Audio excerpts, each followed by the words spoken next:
Guys, good morning to all of you. আজকে আমাদের দুপুর থেকে রাত্রি পর্যন্ত আমাদের 3 দিনাকার একটা জায়গায় নিমন্ত্রণ আছে, আর সেখানে হবে হুল্লোড় মস্তি, প্রচুর এনজয়মেন্ট হতে চলেছে। আজকে তোমাদের সঙ্গে সবটাই শেয়ার করবো। এটা থেকে যে প্রোডাক্টগুলো এসেছিলো কোরিয়ান প্রোডাক্ট, তো সেইগুলো সবকটাই কিন্তু আজকে রিভিউ দেবো, আর কীভাবে এগুলোর ইউজেসটা আমি করছি সেটা তোমাদের সাথে শেয়ার করবো। কতটা কি এফেক্ট এগুলো সবটাই তোমাদেরকে জানাবো। সব জানতে হলে কিন্তু তোমাদের ভিডিওটা পুরোটা দেখতে হবে। তোমরা তো সবাই জানো নাইকার পিঙ্ক সামার সেল থেকে আমি এই কোরিয়ান প্রোডাক্টগুলো অর্ডার করেছিলাম। টোনার রিসিভিংয়ের ভিডিওটা তোমাদের সঙ্গে শেয়ার করা হয়নি, তাই চলো এগুলোর ইউজেসটা দেখে নিই। স্নান সারা হয়ে গেছে, এখন ড্রেসও পরে নিয়েছি, শুধু একটু স্কিন কেয়ার করবো তোমাদের সঙ্গে। ফেস ওয়াশ করে রেখেছিলাম, এই যে এই রাইসটা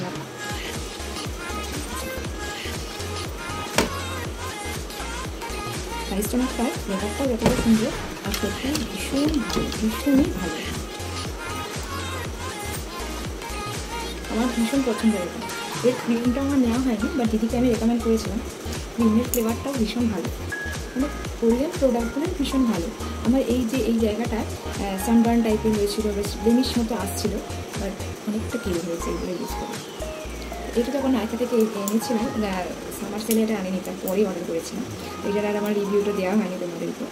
তো এটা মোটামুটি একটু হালকা শুকিয়ে গেলে আমি কসমেটিক্সের এই যে এই স্মেলের এই জিনিসটা ইউজ করি। এটাও কিন্তু ওয়ান কাইন্ড অফ আর কি টোনার, বাট একটু থিকনেসটা একটু বেশি। এটা খুব ভালো, খুবই ভালো। আর এটা ইউজ করা কিন্তু ডাইরেক্ট ফেস ওয়াশ করেই কিন্তু এটা ইউজ করা যায় না, হালকা একটুখানি টোনার দিয়ে একটু ময়েস্ট হওয়া দরকার স্কিনটাতে হালকা, তবেই কিন্তু এটা চলবে। তো এটা তো তোমরা জানো ভীষণ রকমভাবে এটা আমি নাইকাতে সামার সেলে নিয়েছি। ভীষণ পপুলার কোরিয়ান একটা প্রোডাক্ট, আর এইটা তো করে দেখাতেই হবে। দেখো দেখো, এটা একদম ওই স্মেলেরই, সত্যি এটা মানে কোনো কিন্তু এতটুকু ফ্লেভার নেই, এতটুকু কোনো এক্সট্রা ফ্লেভার নেই। যেমন রাইস টোনাটার মধ্যে হালকা একটুখানি খুব সুন্দর একটা ভিনি খুশবু যাকে বলে সেটা ছিল, বাট এটার মধ্যে কোনো ফ্লেভার নেই। খুব সুন্দর মানে খুব সুন্দর। দেখো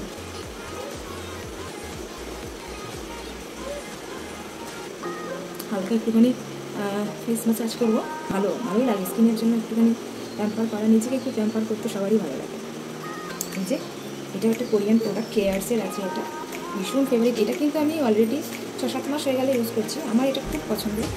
আর এখন যেগুলো এসছে কসমেটিক্সের, ওগুলো ভীষণ ভালো। তবে কসমেটিক্সের যেটা আমি টোনার কাম একটা ঠিক জেল ইউজ করলাম, ওটার সঙ্গে কিন্তু এই ক্রিমটা যায় না। এটা কিন্তু নাইটে আমি ওই জন্য আমি এটাকে নাইটে ইউজ করি, মুখটা ক্লিন করে ডিরেক্ট এটা ইউজ করি। আর দুপুরবেলাটা যখন স্কিনটা কেয়ার করার সময়টা পাই, তখন ওরকমভাবে ফেস ওয়াশ করে রাইস টোনারটা দিই, তারপর ওই ঠিক টোনারটা ইউজ করি। তার কিছুক্ষণ পর মোটামুটি 10 মিনিট পর আমি কেয়ারসের এই সেরামটা ইউজ করি। They all are very good for our skin. আর আমার স্কিনটা কিন্তু অ্যাকচুয়ালি সেন্সিটিভ টাইপের ছিল আগে, তো আস্তে আস্তে স্কিন কেয়ার করতে এখন একটা জায়গায় চলে এসেছে। দেখো এবার এখন অনেকটা বেটার ফিল লাগছে। আশা করি বুঝতে পারছো, স্কিনের টেক্সচারটা ভীষণ ভালো করে দেয়, সত্যি খুব ভালো। সো ওটাকে একটুখানি হালকা ড্রাই করে নিয়েছি, কারণ যা ওয়েটি ওয়েদার চুল আমার শুকাবে না, আমার চুল একদম শুকাতে চায় না। তো এবার একটুখানি লিপস্টিক পুরো আইব্রোটাকে ফিল করতে হবে। একটু ফিল না করলে দেখতে ভালো লাগে না। একটুখানি আইব্রোটা ফিল করে নিই। আইব্রোসটা একটু ডিফাইন করা হয়ে গেছে, এবার একটু ডিফাইনার করে একটা লিপস্টিক করবো।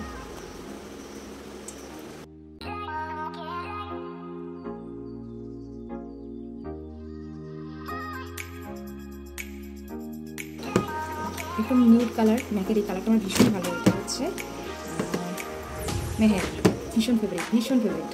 তো ব্যাস একটা ডে লুকের জন্য এই ধরনের লিপস্টিক ভীষণ যায়। মোটামুটি রেডি হয়ে গেছি, আমি কিন্তু একদম রেডি হয়ে গেছি। এখন শুধু নীলাদ্রিকে রেডি করার পালা, আর বাবা একটু রেডি হয়ে নেবে, তারপর আমরা বেরিয়ে পড়বো।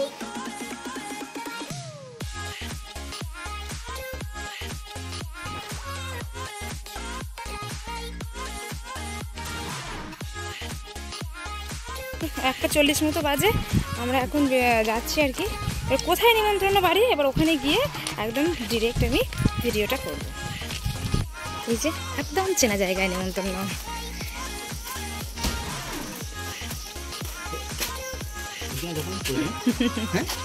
কি করছিস তোরা দুজনে? হ্যাঁ, তুই কি করছিস? আচ্ছা, এই দেখি এনারা কি করছেন। গুটি পায়ে রান্নাঘরে গিয়ে দেখি দিদি মোটামুটিভাবে বিরিয়ানির চালটাও এদিকে মোটামুটি সিদ্ধ হয়ে গেছে, আর এদিকে ফিশ বিরিয়ানিটার ফিশগুলো ভাজা আর পুরো কাইটাও মোটামুটি কম বেশি রেডি হতে চলেছে।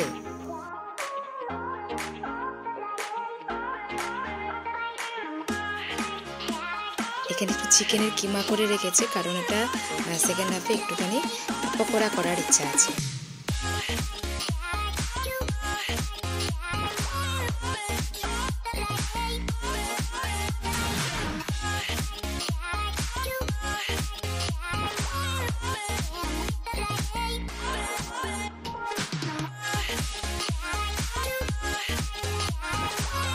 ব্যাস ব্যাস ব্যাস ব্যাস একদম রেডি আমাদের ফিশ বিরিয়ানি। দিদির হাতের ফিশ বিরিয়ানি জাস্ট চেটে খেতে হবে। যদিও এখন আমি খাই না, বাট যখন খেতাম অসাধারণ করতো। অল্প তেল অল্প মশলা দিয়ে দিদির হাতের এই ফিশ বিরিয়ানি জাস্ট অসম লাগে, উইথ কারি অ্যান্ড ফিশ।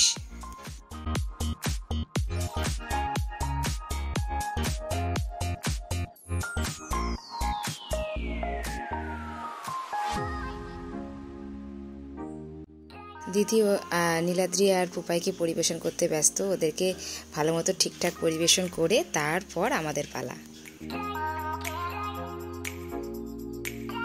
স্যালাডটা দেখে তো আমি একদম খুশি হয়ে গেছি, ভীষণ ভালো লাগে আমার স্যালাড খেতে। শুধু স্যালাড খেয়েই আমি লাঞ্চটা চালিয়ে দিতে পারি, আমার এতটাই স্যালাড ভালো লাগে, ভীষণ ভালো লাগে। আর এই যাচ্ছে আমার লাঞ্চ। পনির দিয়ে স্পেশাল করে বানিয়েছিল আমার জন্য এই রাইসটা।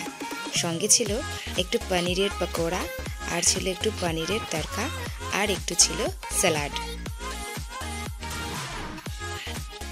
আজ দুপুরবেলাটা কিন্তু দারুণভাবে আমরা এনজয় করেছি, খুব ভালো খেয়েছি, আর সন্ধ্যে পর্যন্ত সবার সাথে গল্প গুজব করে কাটিয়েছি। এবার একটু বাজারের দিকে যেতে হবে। আজকের ভিডিওটা কিন্তু আজকে আমি এই পর্যন্তই রাখছি, কিন্তু এর মধ্যে কিন্তু টুইস্ট আছে। নেক্সট ভিডিওতে কিন্তু দুর্দান্ত একটা কিছু আসতে চলেছে, তো সেইটার জন্য কিন্তু তোমাদের নেক্সট ব্লগটা অবশ্যই ফলো রাখতে হবে। আর হ্যাঁ, যারা আজকে আমার চ্যানেলে নতুন তারা কিন্তু প্লিজ সাবস্ক্রাইব করে দিও।